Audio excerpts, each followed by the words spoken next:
Alors, bonjour tout le monde. Merci d'être présent aujourd'hui pour notre webinaire avec Néomédia Vaudreuil-Soulanges. Une première aujourd'hui, on est en Facebook Live, donc soyez indulgents. S'il y a des petits pépins en cours de route, c'est notre première parce qu'on voulait être sur les deux plateformes, la plateforme de Néomédia et la plateforme de la Chambre. Donc, merci à tous de nous suivre. Donc, je voudrais en premier lieu juste mentionner, remercier les partenaires de la Chambre, partenaires Prestige, Desjardins Vaudreuil-Soulanges et Développement Vaudreuil-Soulanges, de nous aider à continuer à vous servir pendant toute cette crise. Donc, merci à eux. Et je vous introduis tout de suite, en fait, Patricia Anne de Néomédia, Patricia Anne Beaulieu, qui a peut-être pas besoin de présentation, on la connaît presque tous dans la région, et Claude Poulain de Néomédia, qui vont vous donner le webinaire, en fait, concernant le commerce en ligne, sur mesure et surtout à votre mesure. Donc, je leur laisse la parole. Merci à eux de nous donner ces informations précieuses. Bien, merci Nathalie, merci, je prends le relais. Merci également à la Chambre de commerce de nous permettre de tester ça aujourd'hui, c'est très apprécié. Et surtout de pouvoir informer les gens de la région au meilleur de notre expertise avec beaucoup d'humilité et discuter ensemble de commerce en ligne. On a vu là, récemment, évidemment, cette crise-là qui a un peu bousculé tout ça, vitesse grand V.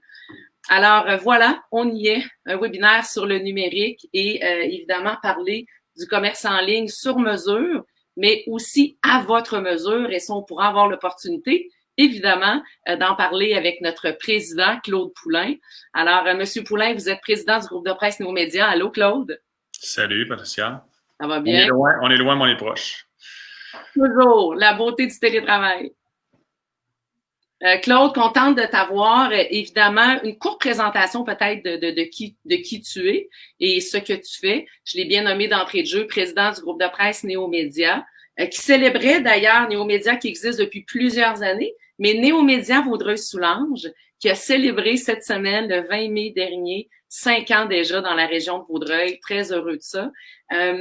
Et notre division, la division e-click de Néomédia, qui est peu connue, qui, elle, existe depuis bientôt plus de 20 ans.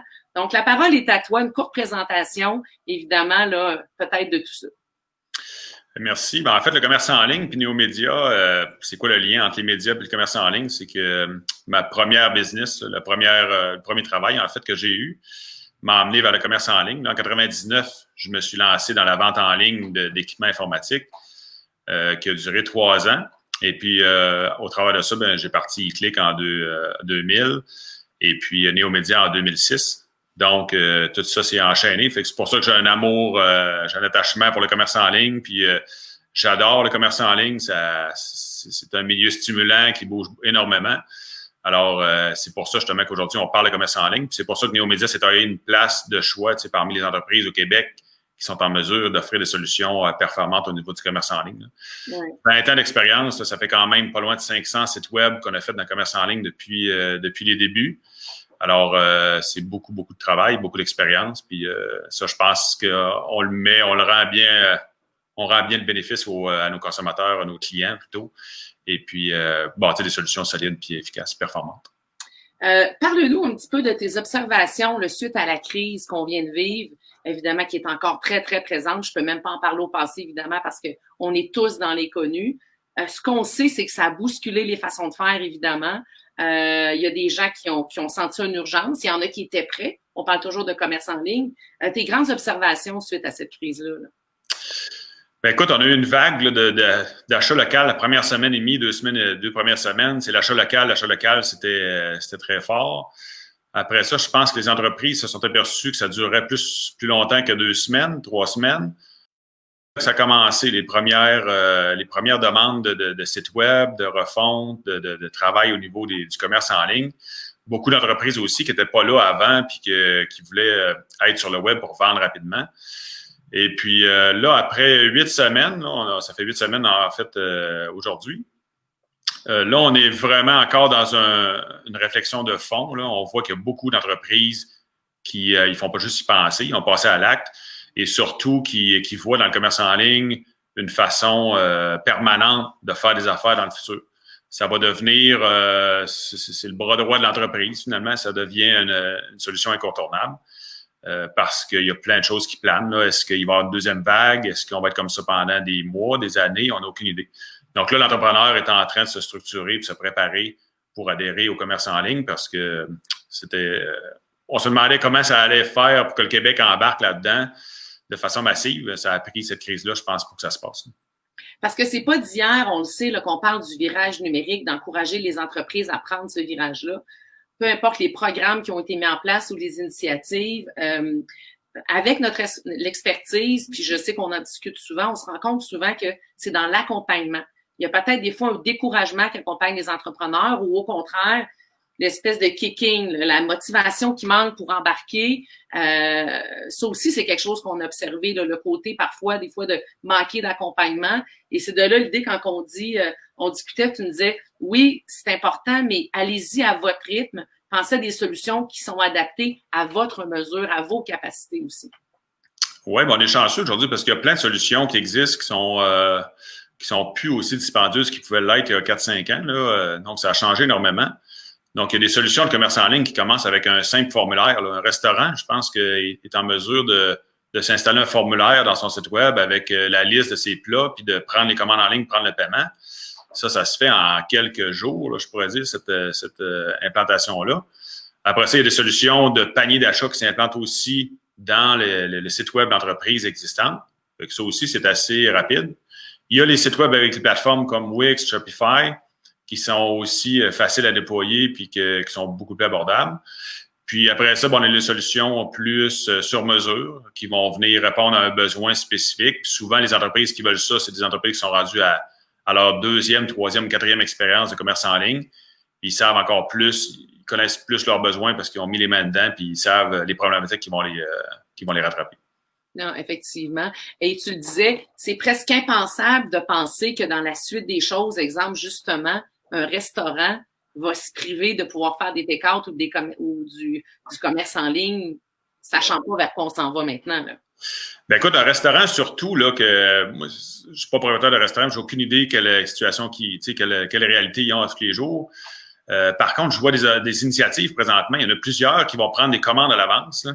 Puis des fois, c'est pas nécessairement des restaurants, c'est des traiteurs dans leur maison, dans un entrepôt, dans un local. Ils prennent des commandes toute la semaine et puis ils vont faire une grosse livraison le vendredi, samedi puis les dimanches. Donc, ils ont toute la semaine pour garantir, acheter leurs aliments, s'assurer justement qu'ils n'ont pas de perte, puis ils vont produire seulement ce qu'ils ont vendu. Fait qu'ils ont l'argent avant même. Ils ne sont pas en mode attente le samedi soir qu'il fasse beau ou qu'il mouille, savoir s'ils vont avoir beaucoup de commandes ou pas beaucoup. Ça, je trouve ça super intéressant comme façon de faire. Ça amène justement une sécurité pour l'entrepreneur. Puis écoute, s'il n'y a pas eu beaucoup de commandes le vendredi matin, ben il produit moins, puis il n'est pas en mode là, dernière minute pour préparer des plats à la course. En fait, si j'entends bien, commerce en ligne rime pas juste avec commande à tous les jours et urgence d'agir. On peut avoir un commerce en ligne qui est adapté à notre réalité. On parle de restaurant, mais effectivement, ça pourrait être peu importe la boutique. Et il y a aussi tout l'aspect de shipping. Il y a des entrepreneurs, il y a des commerçants qui vont dire, moi, ça m'intéresse, mais quand j'arrive au niveau de l'inventaire puis du shipping, encore là, je sais qu'il y a beaucoup de solutions performantes qui existent. Mais on pourrait juste dire, je m'installe en ligne, je fais du transactionnel au moins pour les paiements et je fais un pick-up en magasin où je développe tranquillement mon expertise dans la livraison. Oui, parce que la livraison, là, c'est une étape qu'on passe beaucoup de temps à analyser puis à essayer de trouver toutes les solutions possibles, servir tout le monde. Puis en fait, le commerce en ligne, là, c'est la première étape, là, c'est de mettre nos produits en ligne puis de présenter une description puis un prix à l'internaute pour qu'il puisse, à la limite, commander par téléphone. S'il place une commande par téléphone, c'est du commerce en ligne. Il a quand même fait une action, justement, d'aller sur un site web, de magasiner. Donc, il n'a pas utilisé notre énergie dans le magasin à le conseiller. Il s'est conseillé lui-même. Puis, il reste à passer une commande puis donner le numéro de carte de crédit par téléphone. Ça se fait quand même assez facilement. Donc, le commerce en ligne, certains vont dire que c'est pas du commerce en ligne. Mais tant qu'à moi, là, lorsque la commande est initiée par un site web ou par une demande en ligne puis qu'il n'y a pas eu d'intervention humaine pour vendre le produit, ça reste que c'est du commerce en ligne, ça aussi.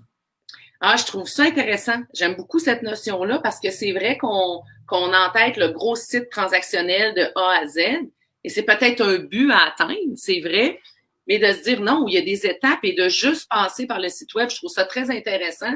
Et ça revient à dire, enlevez-vous de la pression de performer tout de suite en ligne, mais au moins, peut-être que le message ce serait de dire, ben plongez, amis entrepreneurs ou propriétaires de boutiques, faites une tentative, plongez, au moins, comme tu dis, avoir une première étape de fait.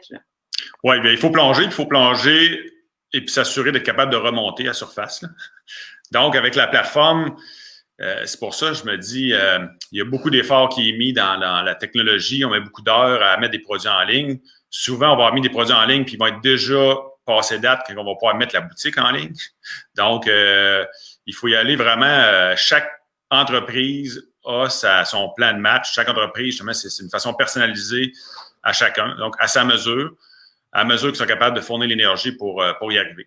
Puis là, ben, plus que ça se dessine, c'est pas des choses qu'on avait en tête, mais plus ça se dessine, on commence à voir certaines réflexions, là. On a vu, j'ai sorti l'idée cette semaine qu'il y a certaines boutiques qui pourraient peut-être ne pas être ouvertes 7 jours sur 7 pour pouvoir consacrer du temps à leur commerce en ligne.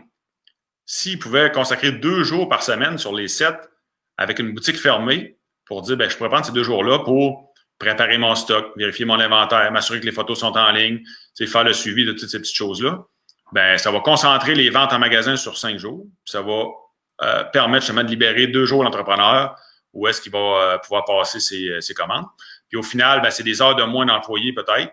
La pénurie de main-d'œuvre oblige, qu'on va peut-être bien être obligé de faire des coupures de ce côté-là. Fait qu'il y a des avenues de ce sens-là, là, où est-ce qu'il faut être imaginatif, il faut se dire comment je peux m'en sortir. Parce que avec le même personnel, le même heure d'ouverture du magasin, penser rouler 2 business, parce qu'il faut le considérer comme 2 entreprises, le commerce en ligne et le commerce en magasin. Pour plusieurs, ça devient 2 entreprises. Quand on a une quinzaine, vingtaine d'employés, c'est quasi impensable de pouvoir jumeler les deux pour beaucoup, beaucoup de monde. Il y en a qui réussissent, puis je lève mon chapeau, là, parce qu'il y en a qui font des choses extraordinaires, mais ça prend quand même une rigueur assez importante. C'est vrai, c'est intéressant ce que tu amènes. Puis beaucoup d'entreprises ont des journées, toutes les entreprises souvent ont des journées plus tranquilles, lundi, mardi, mercredi, qui vont peut-être rouler juste ou à perte en restant ouverts. Pourquoi pas effectivement profiter de ce moment-là pour faire un commerce en ligne intéressant et peut-être ramener des revenus. Chaque entreprise est différente. C'est ce qu'il faut, je pense, retenir. Tu l'as bien dit d'entrée de jeu aussi. Il a fallu s'adapter. Il y a des entreprises qui sont retournées très, très rapidement. La pandémie a amené ça. Est-ce que tu as des histoires à succès en tête rapidement de des gens qui ont su se réinventer? Ben écoute, comme je dis, dans le domaine de la restauration, on en a vu là, des traiteurs qui se sont réinventés puis qui se sont enlevés une pression énorme d'attendre les commandes. Il y a des domaines là, particuliers. On a fait un site dernièrement qui est un représentant, distributeur de produits d'équipements de foresterie, donc des scies à chaîne et des broussailleuses. Et puis, eux autres fonctionnaient déjà très, très bien. Mais on s'est aperçu justement que la vente de broussailleuses et de scies à chaîne sur l'île de Montréal, il n'y avait pas beaucoup de représentants. Il n'y a pas beaucoup de gens qui vont vendre ça. Là. On peut aller dans Home Depot, puis encore là, ils sont souvent à l'extérieur. Le fait d'avoir mis la boutique en ligne il y a quelques semaines, on a vu des ventes là, dans la région de Montréal incroyables là, arriver. Là. Donc, ça, ces ventes-là, ils allaient nulle part. Tu sais, les gens se seraient déplacés en région, ils ne seraient pas allés, mais pour une personne qui vend des scies à chaîne, je ne pense pas que le marché de Montréal est le marché primaire. Tu sais, dans le domaine traditionnel, on s'aperçoit que des compagnies Stihl ou Husqvarna, qui sont les 2 plus gros joueurs dans ce domaine-là, n'ont pas de distributeurs sur l'île de Montréal. Et pourtant, maintenant, on fait des ventes en or, tu sais, sur l'île. Et que ça, c'est vraiment le fun de voir comment le commerce en ligne, justement, peut aider ces gens-là. Puis, ce qu'on retient de ça, c'est la facilité. Les gens cherchent la facilité d'acheter. Puis ça, on va en reparler tout à l'heure, là, mais la facilité, là, c'est le mot d'ordre. Comment on peut rendre ça facile, rendre la vie facile aux gens qui ont des vies quand même axées beaucoup sur le divertissement. Donc, ils ne veulent pas nécessairement passer beaucoup de temps à magasiner dans un commerce standard. Ils vont se retourner, cette clientèle-là, vers le web. OK. Vas-y sur la facilité. J'aimerais ça t'entendre quand tu dis on va y revenir plus tard. Le mot d'ordre, ça va être la facilité. Depuis le début, on le sait, même dans l'achat en ligne, là, il y avait des éléments clés. Il fallait que ce soit faut que ce soit rapide, faut que ce soit livré rapidement, faut que la livraison soit gratuite. Il y a des incontournables qui font en sorte que on va faciliter ou augmenter notre chance d'avoir des transactions. Mais si on n'est pas rendu là, qu'est-ce que tu proposes quand tu dis en termes de facilité, là? Ben, la facilité, là, on va se donner des exemples, là, mais tu sais, je veux acheter des produits de biens d'utilisation tous les jours, là. Je pense, là, ça m'est arrivé personnellement il y a une couple de semaines, là, mais l'achat de filtres à balayeuse. Tu sais, c'est pas une affaire sexy, c'est pas une chose qui est très émotive, là. J'ai tout fait pour les acheter locales. Tu sais, j'ai magasiné dans les plateformes que je connaissais, et puis finalement, là, après 45 minutes, tu te dis, écoute, le temps que je passe à acheter les filtres à balayeuse localement où je cherche une solution, ça en vaut pas la peine, là. Tu sais, je n'ai même pas trouvé. De toute façon, après 45 minutes, je n'ai pas trouvé localement. Je me suis reviré sur Amazon. Donc, dans la tête des gens, tu sais, les plateformes comme Amazon, c'est simple, c'est facile. On est sûr qu'on n'aura pas de surprise quand ça va arriver. Je suis certain que ça va arriver à l'heure prévue. Donc, la facilité, c'est pas pour rien que les gens vont vers Amazon. C'est parce que c'est simple. Mais Amazon est là depuis 14 ans bientôt. Donc, ils ont expérimenté plein de choses. Puis nous, je veux dire, les commerçants du Québec, on n'a pas 14 ans d'expérience en fait de commerce en ligne. Fait qu'il faut commencer tout de suite si on veut vivre la même expérience qu'Amazon offre à ses clients. J'aime t'entendre parler d'Amazon. C'est un gros joueur. Puis nous, ce qu'on pousse ici, c'est l'achat local. L'achat local. Et je t'entendais me dire la semaine passée, justement, le commerce en ligne va amener nos gens à se démarquer des grandes surfaces.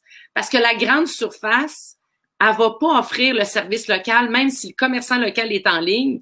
C'est une façon de se démarquer. C'est pas parce qu'on vend en ligne qu'on peut pas offrir un service localement encore plus important qu'un grand Walmart ou un Amazon impersonnel, là.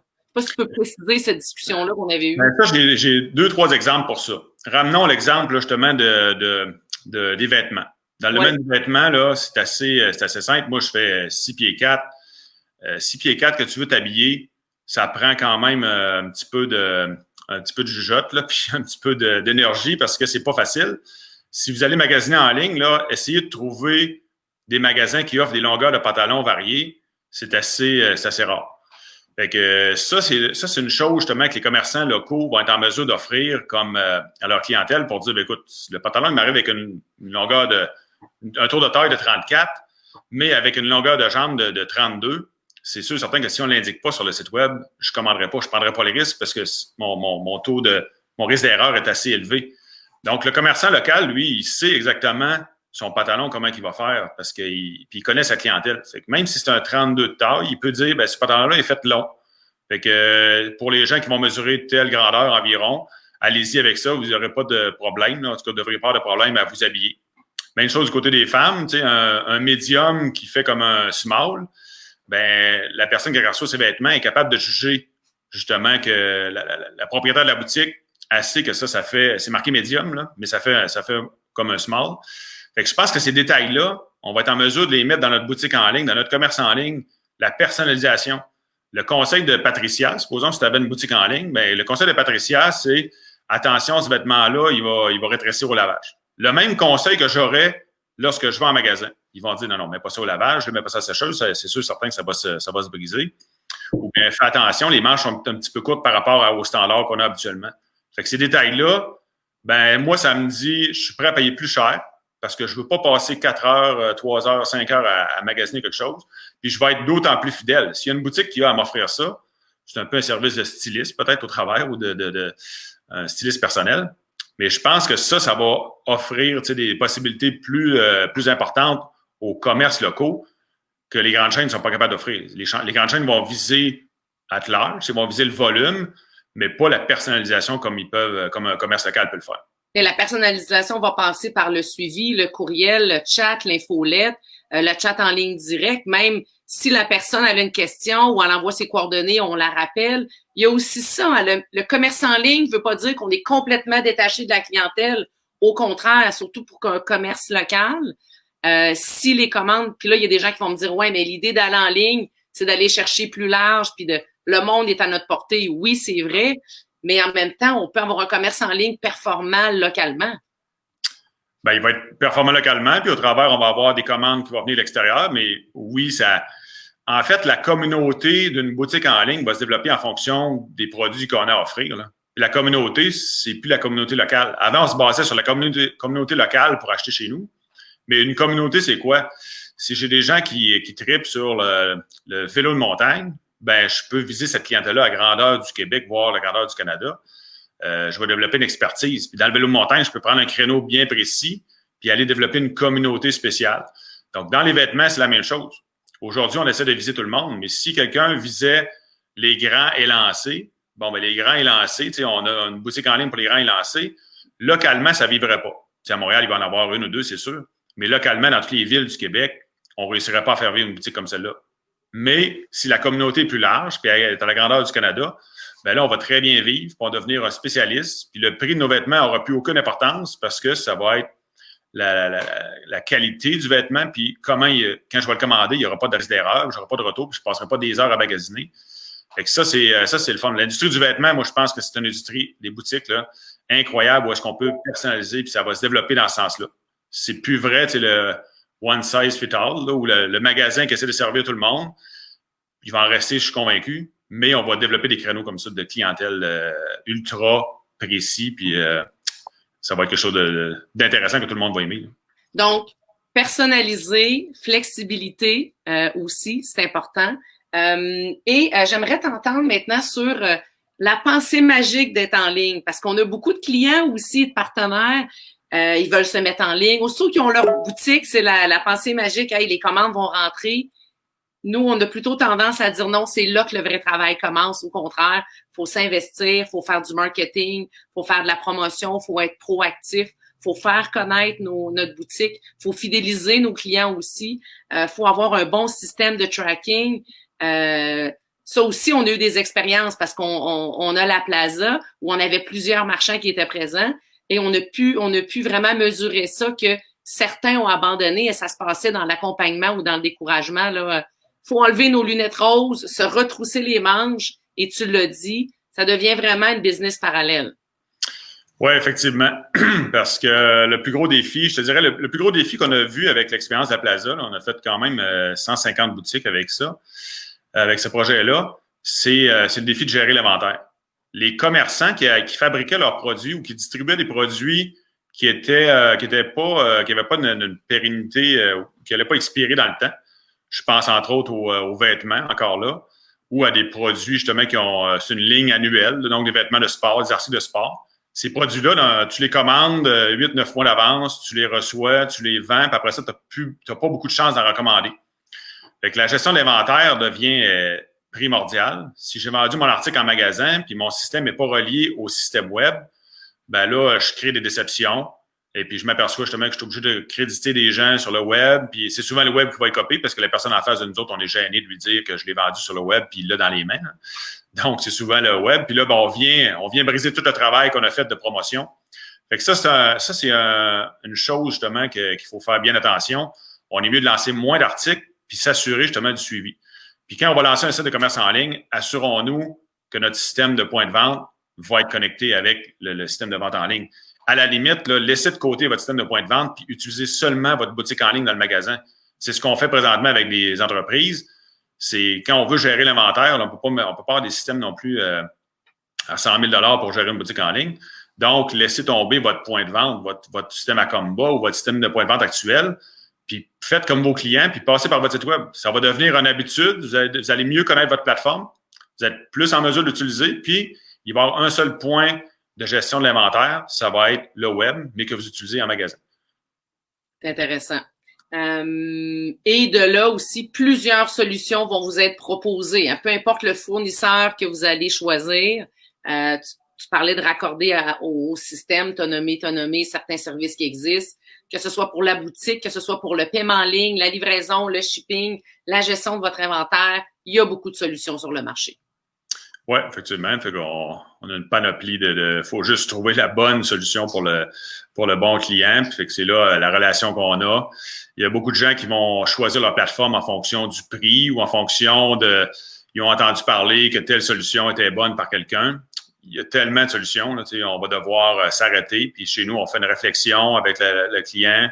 On regarde le processus. On regarde s'il y a des choses qui veulent changer à l'interne. Puis aussi, on va voir la volonté de l'entrepreneur de vraiment vouloir changer ses habitudes. S'ils sont ancrés quelque part, puis il y a une réticence au changement, puis les employés sont pas prêts, c'est sûr qu'on va lui dire on doit faire cette étape-là avant, parce que sinon, on va travailler, tu vas payer dans le vide, puis ça servira à rien. En parlant de solutions et d'initiatives, j'aimerais t'entendre sur la nouveauté rapidement de Facebook qui aurait lancé ou qui lancerait le Facebook Shop, je crois. Ouais, mais c'est apparu il y a 2-3 jours, Facebook Shop. Je pense ils ont annoncé qu'ils l'ont lancé plus vite que prévu. Là. Donc, il y avait ça en tête, mais là, compte tenu de la crise, Facebook est apparu avec une solution. Je pense que c'est une solution pour certaines entreprises qui peuvent faire le travail temporairement. Donc, de mettre à l'avant les produits d'entreprise. Mais il ne faut pas oublier que quand la solution est gratuite, vous êtes le produit. Donc, qu'est-ce que Facebook veut faire? Là, ils l'ont écrit carrément là, dans leur communiqué de presse. C'est qu'ils veulent connaître encore plus votre clientèle pour être en mesure de lui offrir de la publicité. Qu'est-ce que ça veut dire, ça? C'est que vous allez pouvoir vendre des montres en ligne ou vendre des savons ou vendre des choses comme ça.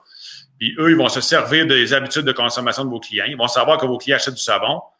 Ben, quand vous allez avoir le dos tourné, ils vont se revirer de bord aux autres puis ils vont afficher des pubs de compagnies qui vendent du savon en ligne à vos clients. Fait que ça, c'est le petit côté que on n'a pas c'est la game à jouer, là. Si vous voulez une plateforme gratuite puis vendre sur Facebook, attendez-vous justement qu'un jour, Facebook, il vous le demandera pas, vous ne payez même pas. Donc, il vous demandera pas, puis il va vendre la publicité à vos clients, puis c'est sûr certain que ça peut avoir un effet sur votre chiffre d'affaires, là, c'est bien entendu. Donc, c'est ça, j'aime ça t'entendre dire, il n'y a rien de gratuit, c'est assez clair, effectivement, ça peut être une solution intéressante, mais par ricochet, on devient le produit parce qu'on donne accès à toute notre... Bien, ce que Facebook veut, c'est des données. Il veut encore plus de données. Puis là, on avait seulement des données de j'aime telle page, j'aime tel groupe de musique, j'aime tel style. Là, on va avoir des données de consommation. Ça va valoir de l'or, là. La personne qui a acheté justement un shampoing X, Y, Z dans une boutique, écoute, là, on a des données incroyables sur elle. On va pouvoir la cibler au millimètre près et puis pas arrêter de lui offrir le shampoing parfait pour elle. Alors, ça va être une game intéressante à voir comment ça va se passer. Facebook a fait des ententes avec Shopify, puis avec WooCommerce, puis avec d'autres plateformes, donc des connecteurs pour vous permettre de transférer vos produits plus facilement. Alors, on va voir comment ça va aller. Mais il y a un danger, c'est sûr. Il y a un danger de faire plus de ventes. C'est pas un danger, c'est une opportunité. Il y a un danger aussi d'exposer notre clientèle à aller voir ailleurs. J'aimerais ça parce que vraiment, moi, je vois comme 3 types de boutiques ou 3 types de clientèle possibles. Il y a la boutique un peu plus artisanale, quelqu'un qui a sa petite entreprise, qui veut vendre ses trucs. Il y a l'entreprise moyenne qui a un bon inventaire, qui voudrait se lancer en ligne puis devenir transactionnelle. Et on a la grosse entreprise qu'on a là, des milliers de produits en inventaire, puis on se demande comment on pourrait faire pour mettre ça en ligne. Mais il y a des systèmes qui existent de transfert de données. On pourrait intégrer des produits à la main un à un pour la plus petite entreprise. Mais si on avait plusieurs produits et accès à ces fichiers-là, tu sais, si on va dans l'aspect plus technique, là, parce que ce sont des questions que les entrepreneurs se posent, toutes ces solutions-là existent. Oui, effectivement. Puis on peut synchroniser des boutiques, on peut synchroniser des marketplaces. Tu sais, vous voulez migrer de votre boutique en WordPress parce qu'elle est rendue trop lente, ben migrer vers une autre solution. En l'espace de quelques heures, on va être en mesure justement de tout migrer vos produits, puis toutes vos commandes, tous vos clients, puis vous pouvez continuer à fonctionner. Ça, c'est la beauté du web aujourd'hui. Tu sais, on n'est plus pris dans un produit. Donc, la sélection de votre produit, de votre outil justement de vente en ligne, qui est important, mais on peut se permettre de faire des erreurs. On est mieux de bouger, puis on est mieux de faire une erreur que de ne pas bouger du tout puis de rester de stagner. Donc, n'hésitez pas, puis lancez-vous. Au pire des pires, on importera vos produits dans une autre plateforme. Puis oui, aujourd'hui, la connexion existe en différentes solutions. Puis ça va juste augmenter dans le temps. On vient d'en parler. Tu sais, Facebook a fait une entente avec Shopify. Pourquoi? Ben, ils veulent pas, les entrepreneurs veulent pas rentrer leurs produits à 2 endroits différents. Ils veulent pas justement dupliquer leur temps puis rentrer cette information-là. Donc, ils ont facilité la vie. Shopify a sûrement l'avantage, malgré qu'on ne l'a pas vu encore, là, mais Facebook a un gros avantage là-dedans. Fait que oui, les produits doivent se parler. Donc, se lancer, je retiens le mot, lancez-vous, plongez, puis même si on se trompe, on peut toujours se réajuster. Et aussi, tu as parlé de doubler la charge de travail. Ça, je trouve ça intéressant parce qu'on a la boutique en ligne, puis on a le site web. Est-ce que je garde mon site web? Est-ce que j'intègre ma boutique en ligne ou finalement, mon site web est désuet? Je vais juste me faire une belle boutique transactionnelle avec les informations générales, mes 3-4 onglets principaux. Il y a cette option-là, cette réflexion-là aussi à faire quand vient le temps de revoir son site web ou de faire une boutique. Oui, effectivement, la charge de travail, on a parlé un petit peu tantôt, là, mais c'est pour ça la notion de réduire nos heures. On n'a pas 40 heures x 2 dans une semaine. Là. Normalement, 80 heures, un entrepreneur où les employés ne seront pas capables de supporter ça. Il va falloir choisir. Donc, je pense encore à l'idée de la crise nous ouvre cette opportunité-là de pouvoir réajuster nos heures d'ouverture de commerce. On sait que dans la tête d'une personne, ça prend 21 jours pour prendre une nouvelle habitude. Ben là, on est rendu à 60 jours de la crise, puis c'est pas terminé. Donc, les gens ont déjà pris des nouvelles habitudes. Fait que vous avez des nouveaux consommateurs en avant de vous. Prenez l'opportunité, justement, changez vos heures d'ouverture, prenez du temps pour penser au commerce en ligne, puis lancez-vous dans le commerce en ligne avec ces heures-là supplémentaires. Vous allez voir, à la limite, là, si vous apercevez dans 6 mois que ça ne fonctionne pas, bien, vous reviendrez à vos heures normales. Mais là, présentement, tout le commerce est chambardé. Les gens font des ventes comme ils peuvent. Fait que je pense que cette notion-là, il faut penser dans le futur, il faut penser à notre personne, il faut penser à notre pérennité, il faut penser à notre temps. Et puis, du temps, on n'en a pas à l'infini. Donc, comment on peut dupliquer ou quintupler justement nos ventes avec la même énergie? Le commerce en ligne est une opportunité vraiment intéressante. Oui, tout à fait. On en a parlé d'entrée de jeu, mais tes observations face à la crise de façon générale, merci de nous les partager. Et il y a des gens qui ont réagi rapidement. Mais je dis rapidement, mais en même temps, est-ce que c'est vraiment la solution qu'on recherchait? Et je parle du gouvernement avec le panier bleu. Au début, c'est arrivé et c'est intéressant et attention, là, c'est pas négatif ce que je vais dire. Il fallait qu'il y ait une action qui soit posée et c'est correct. Mais est-ce qu'à long terme, c'est suffisant? Je pense pas que c'est ce qu'on a de besoin nécessairement. Toi, tu disais, ça prend plus que ça. Oui, parce qu'aujourd'hui, si on se met dans, tu sais, je me mets si je prends mon chapeau de consommateur, là, qu'est-ce que je veux aujourd'hui? Est-ce que je veux un répertoire de plein de sites web que je vais aller feuilleter pour voir si ça existe? Ça va m'aider peut-être à la hauteur de 10% dans mes recherches. Mais si j'avais un catalogue électronique ou un moteur de recherche de produits et non pas un moteur de recherche de site web, là, c'est plus la même chose, là. Fait que je suis en mesure de chercher des produits. Moi, ce que je veux aujourd'hui, c'est quelle entreprise possède le produit que je veux acheter. Tous les jours, on est confronté à cette décision-là. Je veux m'acheter un ensemble de patios, je veux m'acheter un nouveau moteur de piscine, je veux m'acheter des filtres à balieuse comme tout à l'heure. Qui offre ces produits-là dans ma région ou au Québec? On n'a pas ce produit-là. Il n'y a pas un moteur de recherche de produits. Le gouvernement a fait une belle annonce, puis ça a incité les commerces en ligne, puis c'est la vague, je pense, sur laquelle on surfe présentement. Toute l'idée, là, si le commerce en ligne est important pour le gouvernement, ça veut dire qu'il est important pour nous autres. Par contre, la prochaine étape, c'est sûr que j'aurais aimé un moteur de recherche. Google est en train de sortir, son fameux Google Shopping. Il avait mis aux oubliettes quelques années, mais c'est encore un site américain qui va contrôler nos affaires. Ils vont contrôler nos habitudes de recherche, puis ils vont vendre la pub à nos clients. Donc, je pense qu'on devrait être autonome là-dedans. Puis s'il y a une étape, s'il y a une recommandation à faire, ça devrait être celle-là qui devrait être suivie par le gouvernement, là. Un moteur de recherche.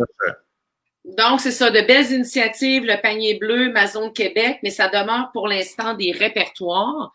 Et ce qu'on dit, ben pourquoi pas avoir lancé le méga moteur de recherche qui nous permettrait de pouvoir carrément aller chercher les produits puis au moins en avoir l'information. Là. Ben, Amazon Québec, on ne sait pas encore c'est quoi, là, parce qu'on n'a pas vu tout à fait là, à quoi ça ressemblait. Mais oui, le panier bleu, ça reste un répertoire, comme la toile du Québec, elle était au lancement du web il y a quasiment 20 ans, 25 ans. L'avancée n'est pas là vraiment. Quand tu dis ça, ça me donne des frissons. Ben, la toile du Québec, ça pourrait servir encore aujourd'hui, mais là, Google est apparu, mais ça reste que, c'est ça, il y a des... Hey, tout le monde essaie, tout le monde voudrait, tout le monde veut avancer. Le consommateur tient beaucoup aux réseaux sociaux parce que encore là, c'est la facilité, c'est le fun, c'est facile, on rejoint notre monde. Il faut vraiment un coup de barre important de la part du gouvernement pour imposer sa stratégie, mais là, ça va prendre des penseurs aussi là-bas, puis ça va prendre des gens qui sont en mesure qui voient cette avenue-là, là, puis où est-ce qu'on s'en va. Parce qu'on est contrôlé par Facebook et Google, là, on ne se le cachera pas, là, c'est probablement 80% de notre navigation Internet. C'est quand même pas jojo, là. C'est pas le fun d'être contrôlé par 2 plateformes comme celle-là, qui contrôlent toutes nos allées et venues, là. Tu dis aussi souvent dans nos discussions, attention au prix. Si c'est juste le prix qui fait en sorte que les gens vont venir sur votre boutique, c'est peut-être pas la solution privilégiée si on veut se démarquer, si on va offrir un service sur mesure. C'est plutôt la qualité du produit, le service qu'on va donner, la flexibilité qu'on va avoir, parce que si on a prix pour prix, les gens vont aller vers la facilité ou vers le moins cher. Ben, il y a des boutiques en ligne, je pense qu'ils peuvent pas, ils pourront pas s'empêcher de faire des rabais, parce que quand tu n'as rien à offrir de supplémentaire de conseils, la seule chose qui te reste, là, un consommateur ne peut pas réinventer tous les domaines, là. Il y a des secteurs de la distribution de produits, il n'y a pas de valeur ajoutée, donc c'est sûr que c'est le prix qui va gagner. Mais comme je mentionnais tantôt, dans le domaine du vêtement, dans le domaine des produits cosmétiques, dans le domaine du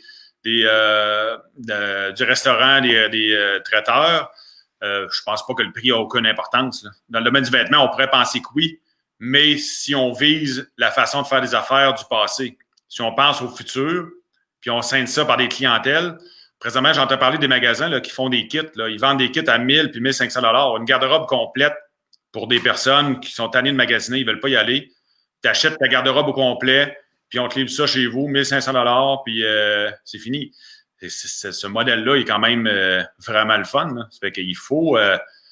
on regarde plus le prix dans ce temps-là. On est rendu qu'on regarde le service qu'on reçoit, puis le prix n'a plus vraiment d'importance. On ne va pas payer le double. On ne va pas payer non plus 50% plus cher, mais on est moins regardant sur le prix. Les gens qui seraient prêts à se lancer et aller sur eux pourraient aussi décider d'y aller avec les grands vendeurs, leurs produits phares finalement, parce que la plupart des entreprises ont 10, 15, 20, 30 items qui vont peut-être composer 70-80% de leur chiffre d'affaires. Ça aussi, c'est intéressant. Mettez au moins vos produits vendeurs. Faites-vous une section. Vous avez déjà un site web. On pourrait juste rajouter un module transactionnel avec quelques produits gagnants qu'on sait que ça, on a toujours en inventaire. Ça fonctionne bien pour au moins partir la roue puis se lancer. Oui, c'est certain. L'avantage, c'est qu'on va se lancer. L'inconvénient, c'est que faire connaître 10 produits ou 20 produits, c'est le même travail que d'en faire connaître 500. C'est vrai. Donc là, on va se ramasser. Si les gens ont une déception en disant, moi, je voulais absolument ce produit-là aujourd'hui, puis là, ils l'ont pas sur leur site, ça veut dire qu'ils l'ont pas en magasin. Ça peut avoir aussi un effet négatif, là. Donc, de présenter juste quelques produits, on se ramasse que, c'était le fun, là, mais je reviendrai plus. Mon cerveau enregistre que je reviendrai plus, ils n'ont pas de variété. Si tu rentres dans un commerce de vêtements de sport, tu as un casque, tu as un pantalon de jogging, tu as une paire d'espadrilles. Même si tu es plus gros vendeur, ça se peut justement que tu dises, il n'y avait pas grand-chose ici, on ne reviendra pas. Fait qu'il y a ce côté-là aussi à faire attention. Donc, fait qu'il faut pas gérer la déception. Il faut être certain d'avoir un minimum vraiment à offrir. On revient encore à l'expérience, là. Que ce soit expérience, magasin. Ça a été le mot tendance dans les 3 dernières années, là. L'expérience, elle existe aussi dans le magasinage en ligne. Exactement. Puis, c'est une variété, c'est des prix intéressants pour des produits, justement, qu'on peut retrouver partout. Si en un clic ou en une recherche sur Internet, je suis capable de trouver 10 magasins qui m'offrent ça, j'ai pas beaucoup de... Tu sais, il faut que je joue sur le prix, c'est sûr et certain. Mais présentement, il y a beaucoup, il y a plein de produits aussi qui sont pas vendus sur Amazon, qui seront jamais vendus sur Amazon. Tu sais, sur Amazon, là, je peux pas trouver des produits haut de gamme. Je trouve pas des produits qui sont vendus avec des distributeurs parce que le réseau de distribution empêche ça. Donc, il y a une protection. Il y a encore beaucoup de domaines là, qui sont protégés. Ces gens-là, je pense qu'il faut pas qu'ils s'assoient sur leur laurier puis il faut qu'ils embarquent dans le commerce en ligne le plus rapidement possible parce que ils vont aller chercher justement cette clientèle-là. Et puis, ils ont une protection contre les grands joueurs. Donc, ils ont encore une marge de profit intéressante sur leurs produits. Il ne faut pas s'asseoir là-dessus, là. Non, effectivement. Si on avait peut-être 1 ou 2 conseils à retenir de cette discussion-là, On va utiliser l'expression webinaire parce que c'est l'opportunité que la Chambre de commerce de la région de Vaudreuil-Soulanges nous a donné d'offrir un webinaire. On a pris la décision de le faire plus sous forme d'entrevue et de capsules vidéo, un échange pour informer les gens. Si on avait un ou deux conseils à retenir, Claude? Ben, le conseil à retenir, c'est que vaut mieux se lancer puis se péter la gueule, comme on pourrait dire, que de rester à rien faire. L'immobilisme, c'est la pire chose qui peut nous arriver. On prend pas d'expérience, on connaît pas le marché, tu sais, puis on sait pas, on l'a pas testé, donc on peut pas le voir. La seule façon, justement, de voir si ça fonctionne, c'est de l'essayer. Après ça, ben, c'est d'y aller, comme on a dit, à sa mesure. À sa mesure, ça signifie que on va y aller justement avec ce qu'on a comme avantage. C'est quoi l'avantage majeur? Pourquoi les gens viennent dans mon commerce, dans mon magasin physique? Pour telle raison, ben, on va les exploiter sur le web aussi. Les gens ne sont pas différents parce qu'ils sont sur Internet. Puis pensez pas non plus que de viser le volume. Viser, on est un tireur d'élite. Là. Une petite boutique locale, c'est un tireur d'élite. Mais un tireur d'élite qui vendait dans sa région de Vaudreuil-Soulanges. Puis maintenant, il y a le Canada au complet comme possibilité. Ben, allons chercher toutes ces petites parcelles justement de clients-là dans chacune des villes. Ça, c'est formidable. C'est vraiment là qu'on va gagner. Et je pense que le moment de se lancer dans le commerce en ligne, il est incroyable. Présentement, il y a beaucoup de commerces qui sont encore fermés. Il y en a beaucoup qui ont du temps supplémentaire. La gestion justement des entrées dans le commerce qui est restreinte là, à cause de la distanciation physique et du nettoyage des mains. On a peut-être un peu plus de temps puis on a plus d'opportunités. Puis surtout, c'est que présentement, le gouvernement aide énormément financièrement. Il y a des subventions disponibles pour la création de sites web, autant au fédéral qu'au provincial. Donc, le fédéral, ça commence dans les prochains jours. Donc, contactez-nous parce qu'il n'y a pas de raison de ne pas se lancer dans le web. Là. Je comprends qu'on pourrait, même les restaurants qui sont pas ouverts depuis 2 mois, je pense que c'est l'opportunité en or à saisir. Là. Ça se peut pas qu'on ne vende pas en ligne aujourd'hui, qu'on ne prenne pas des commandes en ligne. Là, c'est inconcevable. Je suis contente de t'entendre parler de ça parce qu'effectivement, c'était la prochaine question. Je voulais te proposer justement de rappeler aux gens qu'il y a beaucoup de programmes qui existent présentement, de solutions disponibles pour pouvoir se lancer dans le commerce en ligne. N'oublions pas aussi le marketing numérique, hein, parce qu'on le dit, une fois qu'on est lancé, après, c'est important de faire connaître sa boutique, de faire de la fidélisation, d'utiliser tout ce qu'on a comme moyen pour faire connaître la boutique, partager les informations. Il y a aussi des secteurs d'activité parfois qui sont négligés ou des entreprises de services qui vont dire, ben moi, le transactionnel, pour moi, je vois pas l'utilité de le faire. Tu penses quoi de ça, toi, d'offrir des services? Au contraire, il y a sûrement plein de types d'entreprises qui pourraient offrir des packages ou des informations ou au moins un lead, une façon, un amorce d'aller chercher la clientèle. Dans le service aussi, je pense que c'est possible de faire du commerce en ligne. Bien, on fera peut-être pas de transaction en ligne, mais moi, si je suis un notaire ou un avocat aujourd'hui et puis que je veux aller chercher de la nouvelle clientèle, ben au lieu d'être en mode commanditer des événements ou mettre mon nom sur un menu de restaurant ou faire de la pub juste en disant mon nom, et puis mon adresse, mon site web, c'est sûr que j'irais avec une approche de prix. Un mandat en cas d'inaptitude, un testament, contrat de mariage, ça doit être pas mal fixe d'un notaire à l'autre ou d'un avocat à l'autre. Là. J'aimerais afficher le prix. La personne qui est le dimanche soir chez eux, le samedi soir, puis il pogne une bulle de magasiner ça, là. Si elle fouille sur le site, puis elle est obligée d'appeler, il y a des grosses chances qu'elle l'ait oublié le lundi matin. Si par contre, il y a un petit formulaire en ligne, puis ça dit, hey, ça coûte, je dis un chiffre au hasard, là, 699 $, appelez-nous, contactez-nous ou réservez votre place tout de suite. Ah, ben là, je viens de faire l'action, ma place est réservée, puis c'est 1000 $, mais tu sais, mon rendez-vous est pris, là. Fait que pourquoi les gens dans le domaine de l'automobile réussissent à booker des changements d'huile avec le web, c'est du service, ça aussi. Fait que servez-vous justement de ça, mais il faut présenter des prix, il faut présenter des packages. Les gens magasinent, ils veulent le savoir tout de suite. Puis la génération qui est en arrière de nous, elle veut encore plus vite.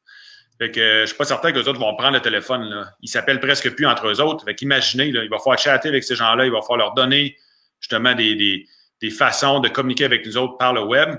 Ben ça passe par ça. N'hésitez pas à afficher vos produits. Puis je comprends que la compétition peut voir vos prix, mais selon moi, s'ils veulent savoir vos prix, ils savent déjà. Afficher les produits, afficher les services aussi, packager, excusez l'anglicisme. Adaptez-vous à la réalité d'aujourd'hui. Et aussi, peut-être venir bonifier le site web. Si on n'est pas prêt à être transactionnel, il y a quand même plein de solutions. Mettez un calendrier de réservation en ligne. Les formulaires, c'est de base. Là, je veux dire, si aujourd'hui, on n'a pas de formulaire pour retenir le client, les chats, tu le dis, les calendriers de réservation, il y a plein de solutions. Une zone vidéo pour au moins parler à vos gens. Il y a beaucoup de choses qu'on peut venir mettre aussi là, à ajouter à notre site Internet. Pour même le site Internet transactionnel, il faut que ce soit complet. C'est ça. Puis dans le service, là, je vois beaucoup de vidéos. Là. Les jeunes sont axés sur les YouTubers, là. Mais les YouTubers, pour les baby boomers, là, il y en a, là, c'est pas la même formule. Là. C'est pas des jeunes dynamiques, là. Mais comment laver ses fenêtres là, en hauteur, comment couler un plancher de béton, comment monter une structure de bois pour faire un jardin. Tout ça, c'est des vidéos, là. Fait que si vous laissez une personne des États-Unis raconter comment bâtir un jardin surélevé en arrière de sa cour, ben vous manquez l'opportunité justement de parler à ces gens-là. Donc, créez une petite vidéo, parlez de votre expérience, ayez une qualité sonore impeccable. La qualité sonore en passant est plus importante en vidéo que la qualité vidéo, là. On va réussir à voir, mais si le son n'est pas bon, les gens vont décrocher. Alors, ces conseils-là aussi font partie de notre offre de service. Si vous avez besoin de monter des vidéos, on peut vous aider. Ça se fait aujourd'hui de façon beaucoup plus simple. Mais les YouTubers, vous devenez un YouTuber. La personne dans l'entreprise de service là, devient YouTuber puis est capable de montrer son expertise. Puis après ça, il y a des gens qui vont dire, écoute, c'est bien beau, je pense que je serais capable, mais ça ne me tente pas de me lancer là-dedans. Ben, vous allez accrocher un client. Merci pour ces précieux conseils. Effectivement, c'est vrai. Donc, diversifier aussi, un autre mot à retenir, diversifier les sources de placement et les canaux de communication pour rejoindre vos communautés qui sont évidemment 100% branchées et de plus en plus prêts à faire une transaction rapidement à la nouvelle génération. Je ne peux pas avoir un président de groupe de presse présent en entrevue sans parler de l'importance de l'achat local, évidemment. Et je t'entendais dans une autre entrevue, Claude, où tu parlais d'achat local, en mentionnant que l'achat local, ça passe aussi par encourager nos médias locaux. Ben, entre autres, chez Néo Média, je pense qu'on a travaillé fort puis on est là pour encourager les entreprises d'ici. On a plein de formules justement pour y arriver.